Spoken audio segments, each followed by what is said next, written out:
Hey, what's up? How you doing? Are you good in the hood? I'm Peachy. As you can hear, it's raining outside. It sounds lovely, doesn't it?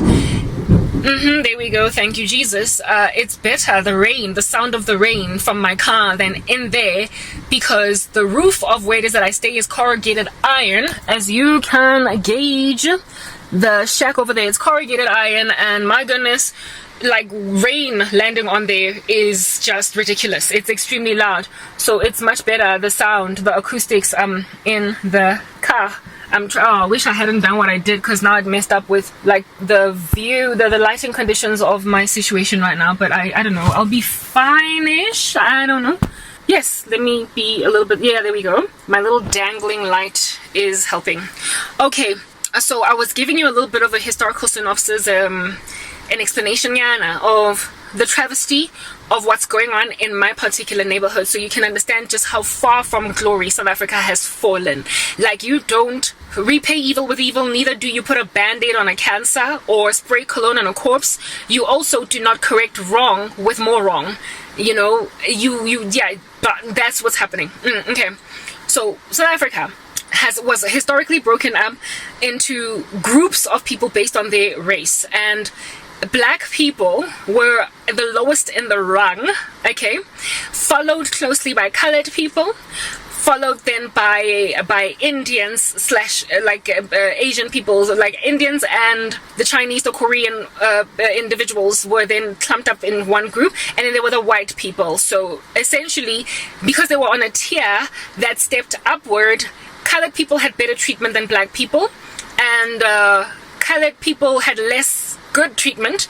They were treated worse than Indian people. So Indian people were the closest to white, or the Asians, they were closest to white in their treatment, in their regions, in their neighborhoods, where it is that they were allotted by the Group Areas Act. So what this Group Areas Act did, then essentially, I want you to understand the travesty of what's going on right now. What this Group Areas Act did, based on race and based on giving value to groups on a barometer that was entirely discriminatory, they gave better homes, better housing, better plumbing, irrigation, better streets to the groups in accordance to what was a barometer or a scale of, what do you call this, race. And so since the Indians were more highly favored, albeit still being oppressed because they did not have the rights of white people, they were definitely given a better existence. They had a better life in the days of Apartheid than the colors and the blacks. And the colors had a better life than the blacks, and the blacks were the worst among them all.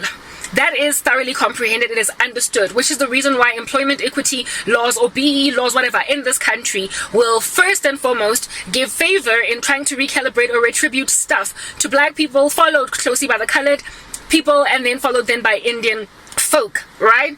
So if you were to go to so in the Group Areas Act, they basically said, Indian people, this is where you guys can stay and don't get out of your demarcation. You cannot intermarry, and you also cannot bring colored people into your neighborhood. You can't bring black people into your neighborhood, and of course white people don't want to be in your neighborhood because it's a downgrade for them. That was the situation with Indian people. With colored people, they were also told you can't intermarry, you can't get an Indian bride, you also can't get a black bride, you also can't bring black people into your neighborhood. The same thing with black people, can't intermarry, can't have, you know, anybody from the Indian or the colored community. You cannot intermix. We have to keep you guys segregated. That was apartheid. Apart. The word apart means apart. It's an Afrikaans term for apart, for the word P-A-R-T, part. So it was indeed to segregate us all in based on race. Do you understand?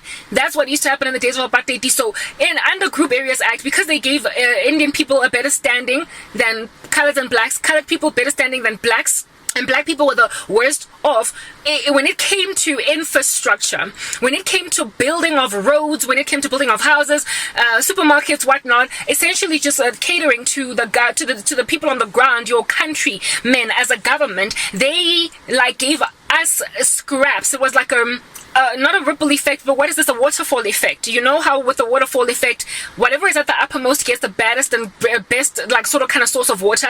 Everybody else gets whatever other scraps because of this water that is trickling down. If by the time you get to the bottom rung, all the water has been drunk up by the other layers, it's like, oops, whatever. There is a movie actually that describes the apartheid regime quite perfectly. I think it's called what is it? Okay, it is like this ominous dark movie where there is this, people are put in some kind of a prison where they get fed. There is like a lift. I think it's called the lift, actually. There is this like elevator that has a whole bunch of food on it. And the uppermost floor is where the food first starts. And the people at the uppermost floor eat.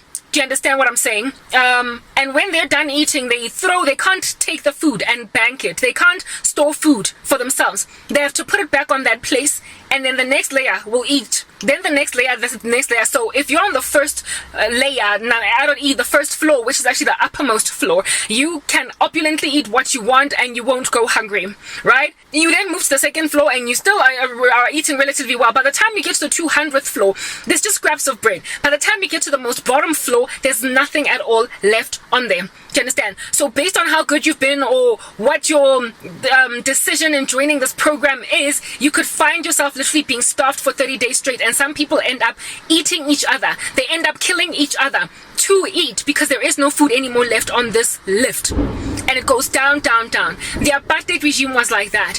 That is the reason why still in this country, black neighborhoods are by far the most violent, followed closely by the colored community. And then the Indian community is a lot more regulated. And then the white community has the least amount of crime among them. It is because Hunger Games, literally, it was the Hunger Games. The ones at the very bottom were the least fed. Do you understand? And when then food or trickles did not come down to them because they were consumed, the resources of the nation were consumed already by the white supremacists first, and then the colors, and then the Indians, and then the colors. By the time it got to our communities who were at the very bottom, these scraps of food, it was barely anything at all to eat. And so there was a lot, like quite a voluminous amount of black on black violence, lots and lots of criminality in the days of apartheid, rape, jackrolling. Like, it was just bad in black communities. I would remember I was born in 1984. That was basically the tail end of apartheid, and I got to observe firsthand black on black violence. So in these group areas that were segregated, Soweto was like a historically black only neighborhood. Largely they have stayed historically what they've always been, but there are people that are of a different race that do live now in those areas because of having lifted these oppressive regimes. But naturally people will likely more than anything gravitate towards the areas that were loftier in this trickle effect. They would migrate rather to white neighborhoods and previously Indian neighborhoods in comparison to going to the black ones or the colored ones, because they were run down, not because black people did not want better infrastructure, but because that's what they were given, scraps. So streets, and so in fact, the streets of Soweto were not even, there were none. There was gravel. Like, for the longest amount of time, I just remember as a kid growing up where we were driving our vehicles, the vehicles of my grandfather and like uncles, like older people, they were always driving on gravel. Like, it was always just gravel. Like, they put tar roads in Soweto when I think I was already a teenager, and it was already the new South Africa. They had already done away with the apartheid regime.